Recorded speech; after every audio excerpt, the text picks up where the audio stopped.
यहाँ उपस्थित समस्त श्रेष्ठ बुद्धिजीवी बंधुओं, आप सब जानते हैं जैसा कि पर्यावरण की स्थिति दिन प्रतिदिन बद से बदतर होती चली जा रही है, उसका कारण हम सब मनुष्य ही हैं। क्या हम सब लोगों को एक चिंतन करने की पुनः आवश्यकता है?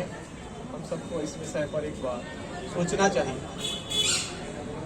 मैं रोबिन सिंह, डिस्ट्रिक्ट इटावा, उत्तर प्रदेश से 6 अक्टूबर 2022 को कन्याकुमारी से एक पर्यावरण संरक्षण जन जागरूक अभियान के निमित्त पूरे देश के सभी जिलों तक साइकिल से यात्रा करने के लिए निकला।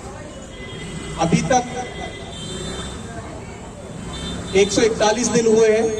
इन 141 दिनों में 10,000 किलोमीटर तक की दूरी तय हुई है और 136 जिलों तक मैं पहुंचा हूं। भारत के अंदर 700 से अधिक जिले हैं। मुझे एक जिले तक साइकिल से ही जाना है। मेरा उद्देश्य ये है कि पर्यावरण को बचाने के लिए अधिक से अधिक कितने लोगों तक यह संदेश, जो कि बहुत ही चिंताजनक है, पहुंचाने का प्रयास करूं और उस कार्य को मैं निरंतर करता भी आ रहा हूं। कॉलेज के युवा विद्यार्थियों के साथ मैं पर्यावरण के विषय पर संवाद करता हूं और अन्य बंधुओं के साथ जो भी लोग मिलते हैं उनके साथ संवाद करता हूं। साइकिल चलाने में बहुत ज़्यादा स्थानों पर तो मुश्किल रहता है, लेकिन कुछ स्थानों पर एक जिले में मैं पर्यावरण के विषय पर संवाद करता हूं। हम सब लोग सांस लेते हैं, ऑक्सीजन का सांस लेने में इस्तेमाल करते हैं। 24 घंटे बिना सांस लिए हम लोग 1 सेकंड भी नहीं रह सकते। हम लोग 24 घंटे में से अपना कितना समय अपने ऑक्सीजन के लिए देते हैं, निकालते हैं, यह हम सबको तय करने की आवश्यकता है। क्या हम 5 मिनट 10 मिनट नित्य अपने सांसों के लिए दे पा रहे हैं? हम सबको चिंता करने की एक बार आवश्यकता जरूर है। जितने भी लोग इस दुनिया में सांस लेते हैं, उन सबकी जिम्मेदारी है अपने सांसों के लिए कुछ अरेंजमेंट करने। अभी 1 मिनट के अंदर दुनिया भर से 2400 से ज्यादा पेड़ काटे जा रहे हैं। तो कितना समय लगेगा जो धरती से हम पेड़ों को मनुष्य मुक्त कर देंगे? हम मनुष्य ही तो पेड़ काटते हैं, कोई जीव जंतु जानवर या फिर पक्षी तो पेड़ों को नहीं काटता है।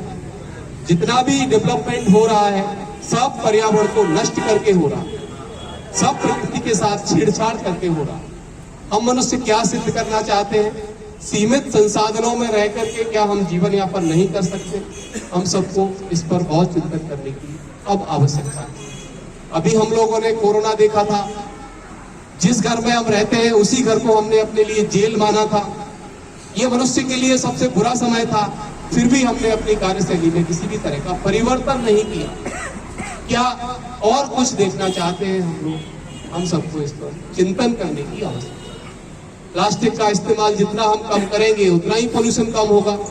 पेड़ों को काटे बिना यदि हम रह सकते हैं तो हम रहेंगे, तो हम सबके लिए बहुत ही भलाई का काम होगा। नहीं तो हम अपने साथ साथ अन्य जीव जंतुओं को भी अपने ही साथ ले डूबे। उससे पहले सुनामी आया था, उससे पहले तमाम भूस्खलन, लैंडस्लाइड के मामले आते हैं। ये प्रकृति के रौद्र रूप है जो हम सबको सचेत करती है, फिर भी हम लोग सचेत नहीं हो पाते हैं। हम सबको अपने कार्यशैली में री एक्सरसाइज करने की आवश्यकता है। क्या पर्यावरण के साथ रह करके हम आगे का जीवन जी सकते हैं? क्या उसके लिए कुछ समय निकाल सकते हैं? क्या हम चिंतन करने के लिए उस स्तर तक विचार कर सकते हैं? हम सबको डीपली आत्मचिंतन करने की आवश्यकता है। रास्ते हम स्वयं ही निकालेंगे। जब हम उस विषय पर चिंतन करेंगे तो जरूर हम लोग उसको बचाने में सक्षम होंगे, सफल होंगे। जब प्रकृति और पर्यावरण स्वस्थ होगा तब मनुष्य ही स्वस्थ रह पाएगा। दूसरा कोई विकल्प